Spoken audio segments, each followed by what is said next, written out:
नमस्कार। मैं कमलेश कबीर आपका एक बार फिर स्वागत करता हूं इस नए एपिसोड में। आज 8 अक्टूबर और 8 अक्टूबर को कल तक हम किसी मुद्दे पे बात कर रहे थे और वो था विधानसभा चुनाव का परिणाम। विधानसभा के चुनाव संपन्न हुए जम्मू कश्मीर और हरियाणा, लेकिन सबकी नज़रें जो थी वो हरियाणा के विधानसभा चुनाव परिणाम के ऊपर टिकी हुई थी। और जहां एग्जिट पोल एक तरफा जो है वो कांग्रेस पार्टी की सरकार दिखा रहे थे, और साथ में उसके बाद में हमने वीडियो बनाया था, आप चाहें तो उस वीडियो को चेक कर सकते हैं कि हरियाणा में कांग्रेस के साथ राजस्थान जैसा होने वाला है। और उसके पीछे कई कारण भी थे। बड़ा कारण ये था कि कोई भी बड़ा मीडिया हाउस जो है वो ग्राउंड के ऊपर रिपोर्टिंग कर ही नहीं रहा था।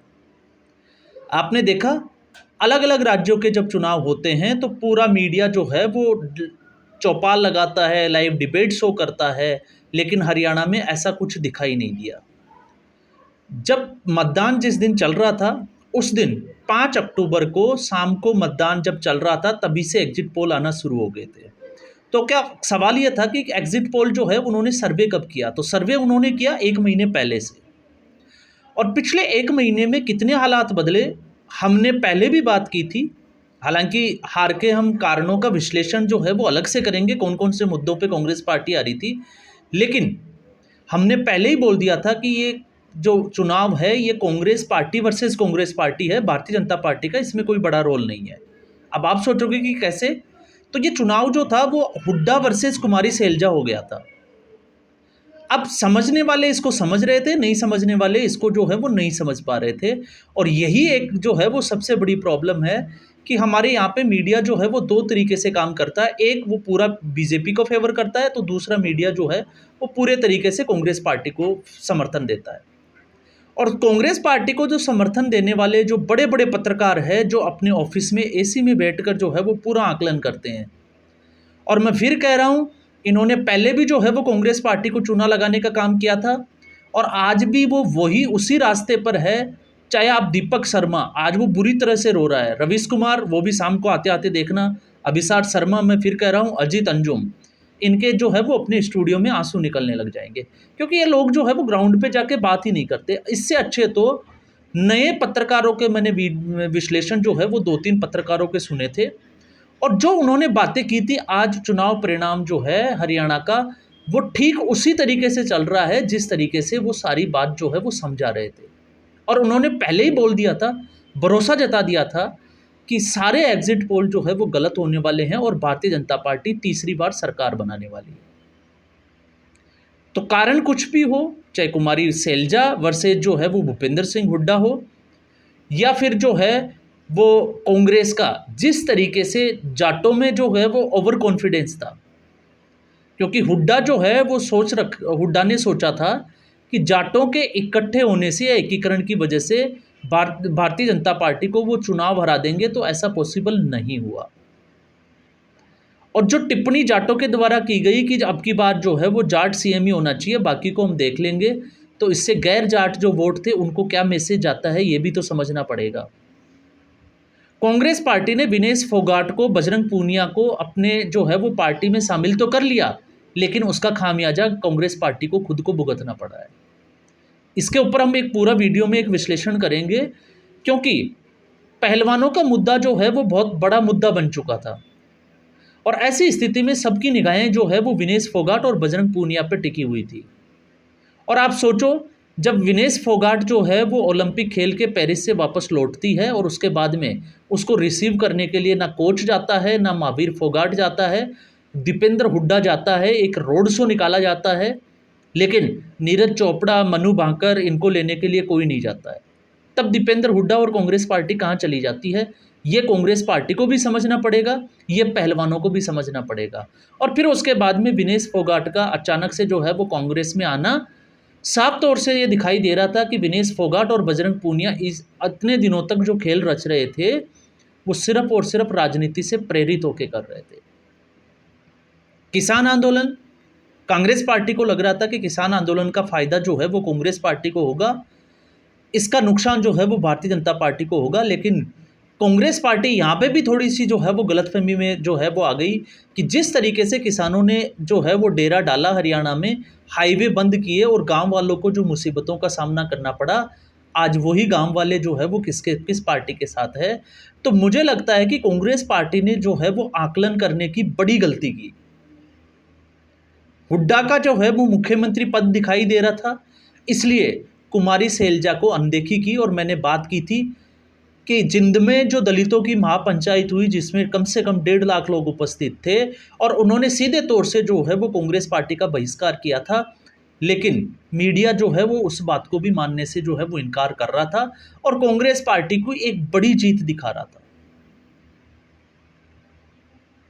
और आप पिछले मेरे 4 जो वीडियो है आपको पता लग जाएगा, आप उनको देखिए, आपको आइडिया लगेगा कि हमने किस तरीके से। तो मैं सबसे बड़ी विश्वसनीयता मुझे उन लोगों पे हंसी आती है जो अपने आप को बड़े इस देश के जो है वो महान पत्रकार कहते हैं और उनका एक भी विश्लेषण जो है वो सटीक नहीं जाता है। फिर चाहे वो मध्य प्रदेश के चुनाव हो, राजस्थान के चुनाव हो। राजस्थान के चुनाव में आपने देखा अजीत अंजुम जैसे पत्रकार किस तरीके से अपने लाव लश्कर, बोरे बिस्तर और गाड़ियां लेके जो है वो राजस्थान में घूम रहे थे, लेकिन हुआ क्या ये आपको अंदाज़ा लग गया होगा। छत्तीसगढ़ में भी वही असर हुआ। लोकसभा चुनाव में भी इन्होंने भारतीय जनता पार्टी की एक तरफा जीत दिखाई थी और हश्र क्या हुआ इनके एग्जिट पोल का, अब आपको समझ में आ गया होगा। तो अब जो है एक चीज़ तो साफ तौर से समझ में आ रही है कि एग्जिट पोल जो है वो बंद कमरे की देन है, बैठ के आकलन किया जाता है और पिछले 1 महीने से क्या माहौल चल रहा है उसी को देख के जो है ये लोग अपना एग्जिट पोल जारी कर देते हैं।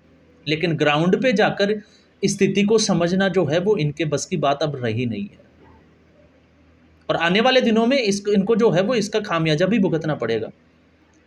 लेकिन कांग्रेस पार्टी की आज एक सबसे बड़ी बात हुई कि लोकसभा चुनाव में जो ईवीएम मर चुकी थी, जिसका कहीं नाम भी नहीं था, क्योंकि लोकसभा चुनाव में भारतीय जनता पार्टी 240 सीटों तक रह गई थी और आज अचानक से ईवीएम जो है वो जिंदा हो गई। तो आपको पता होगा हमने बात की कि ईवीएम जो है वो अब मरकर भी अमर हो गई। ईवीएम का रोना धोना जो है वो अब चलता रहेगा अगले 10 दिन तक और आप देखते रहेंगे सारे टीवी चैनल्स में कांग्रेस पार्टी के जो प्रवक्ता है या कांग्रेस पार्टी के जो सपोर्टर है वो बौखलाए हुए दिखाई देंगे और वो ईवीएम को दोष देंगे। लेकिन वो भूल जाते हैं कि जम्मू कश्मीर में कांग्रेस पार्टी नेशनल कॉन्फ्रेंस के साथ सरकार बना रही है, तो फिर वहाँ पे ईवीएम जो है वो जिसको कहें कि मर कैसे गई, वहाँ पे ईवीएम का रोना कोई नहीं रोएंगे। हरियाणा का जो है वो रोएंगे। क्यों रोएंगे इसके पीछे की कहानी भी मैं बता देता हूँ। कांग्रेस पार्टी को अगर हरियाणा की सत्ता हाथ लग जाती तो मान के चलिए कि किसानों के जो रास्ते, जो रूट बंद किए हुए हैं शंभू बॉर्डर और खनौरी बॉर्डर पे, वो खोल दिए जाते और उसके खोलने से ये सब लोग जो है वो दिल्ली को घेरते, दिल्ली को बंधक बनाने की कोशिश करते और देश दुनिया में एक बार फिर जो है वो भारतीय जनता पार्टी और नरेंद्र मोदी को बदनाम करने की एक पूरी साजिश की जाती। इसलिए हरियाणा का चुनाव कांग्रेस पार्टी के लिए बहुत महत्वपूर्ण था और यही एक बड़ी वजह है कि हरियाणा के चुनाव के हारने से कांग्रेस पार्टी के हाथ से ये सारी चीज़ें निकलती चली गई और अब एक सीधा मैसेज गया कि जो हरियाणा और पंजाब के किसानों ने किसान आंदोलन किया था, दोनों ही कांग्रेस पार्टी के साथ खड़े दिखाई नहीं है। पंजाब किसान आंदोलन बड़ा जो किसान आंदोलन हुआ उसके बाद में आम आदमी पार्टी के साथ चला गया, लेकिन कांग्रेस पार्टी के साथ जाना उसने मुनासिब नहीं समझा। और हरियाणा कांग्रेस पार्टी को लग रहा था कि शायद हरियाणा जो है वो कांग्रेस पार्टी को, हरियाणा का किसान कांग्रेस पार्टी को सत्ता में ला देगा, लेकिन इस बार जो है वो मुमकिन नहीं हुआ।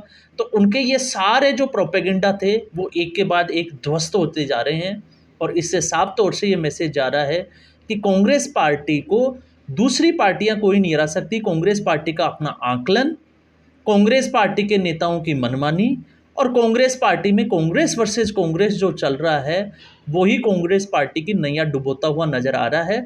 और हरियाणा में एक बार फिर ये साबित हो गया कि 10 साल की एंटी इनकम्बेंसी के बावजूद जो है वो कांग्रेस पार्टी भारतीय जनता पार्टी को पिछले जो 2019 के जो चुनाव थे उसमें जो सीटें मिली थी उससे भी ज़्यादा सीटें भारतीय जनता पार्टी की आ रही है। तो इससे आप अंदाज़ा लगा सकते हैं कि राहुल गांधी के जो भी सपने थे, भूपिंदर सिंह हुड्डा के जो जलेबी की फैक्ट्री और जो 2 दिन से जो सोशल मीडिया पे ट्रेंड कराया जा रहा था, वो सारे के सारे जो है वो हवा में उड़ गए। और अब तो सिर्फ स्थिति ये बन रही है कि जो है वो किसका सिर नोचें। अब वो खुद का नोचें, खंबा नोचे, चुनाव आयोग का नोचे या ईवीएम का, वो आप लोग जो है वो शाम तक अब यही कुछ जो है वो सारे मीडिया चैनल्स के ऊपर चलता रहेगा। तो आज के एपिसोड में बस इतना ही। अभी तक जो खबर थी हमने उस पर बात की, और जैसे जैसे चुनावों की तस्वीर साफ होगी हम बात करेंगे कि हरियाणा में कौन से फैक्टर जो थे जो कांग्रेस पार्टी की हार का सबसे बड़ा कारण बने, और जहां भारतीय जनता पार्टी फाइट में भी नहीं थे उस भारतीय जनता पार्टी को कांग्रेस पार्टी ने कैसे फाइट में लाके खड़ा कर दिया। तो इस एपिसोड में बस इतना ही। उम्मीद करूंगा ये वीडियो एपिसोड आपको पसंद आया होगा। लाइक करें, वीडियो को शेयर करें और चैनल जरूर सब्सक्राइब करें। धन्यवाद।